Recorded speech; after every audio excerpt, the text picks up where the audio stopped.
Welcome back everyone to our Guidance City YouTube channel with the program COVID से लड़ाई psychologist के साथ, and today our guest is none other than Sahnaz Rahman. Welcome Sahnaz to our program.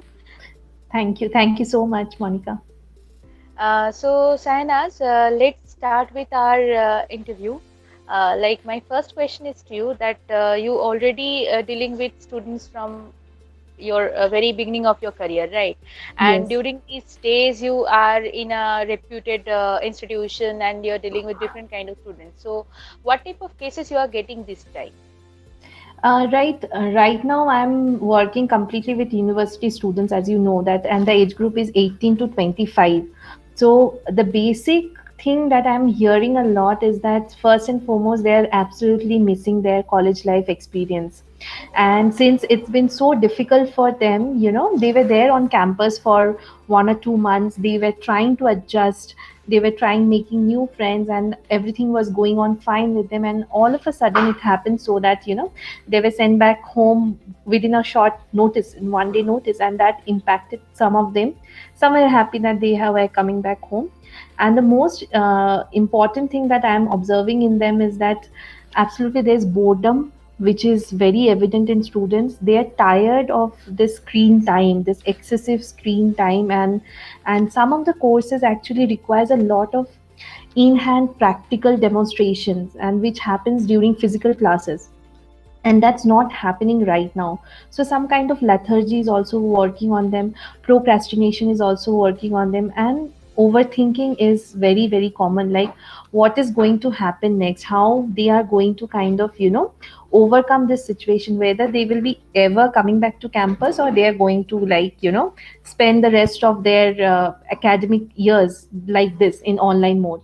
So basically this is what I'm dealing. And then stress, anxiousness, these are pretty as well, right? So Sahanaj, my next question to you is, as you are dealing different type of areas in students life these days, so what would be your suggestion when a student is complaining again, like that person is experiencing procrastination, so what would be your suggestion to deal with this thing? Yeah, first and foremost, trying and helping them understand why this procrastination is happening, right? First and foremost, we have to understand that. Second thing, my suggestion or helping the student understanding first what is procrastination, why this is happening.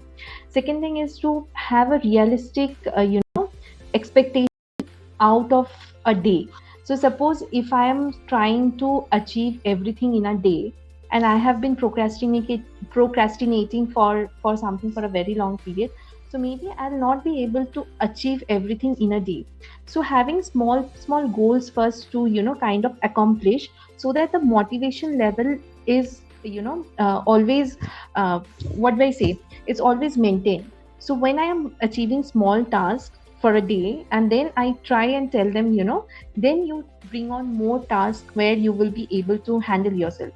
And also when you are procrastinating, there's something, Pomodoro technique is also, I very wonderfully I explained them. I have covered it in the journal itself, the student wellness journal that I send out to students every month. So in that first edition itself, I have shared about the Pomodoro technique, where you work for 25 minutes without any distraction, and then you take 5 minutes of break, and you complete 4 sprints like that, and then you take a bigger break.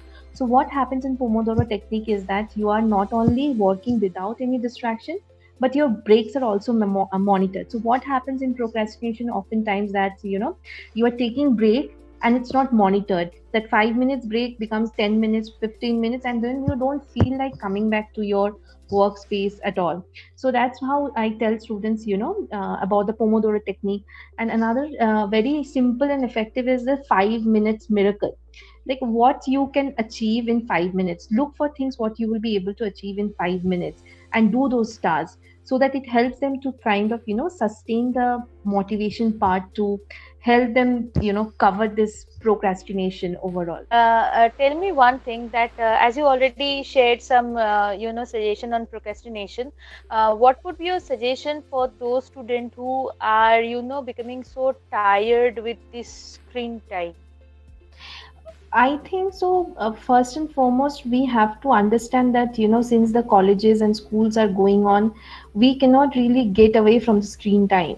The fixed particular 7 to 8 hours class time, whatever is there for any particular university or college, we really cannot do much about it, because classes are important. They have to attend that. So I cannot tell them, don't attend classes, or you have to be completely screen free. In today's time, in the situation of pandemic, it's really not possible.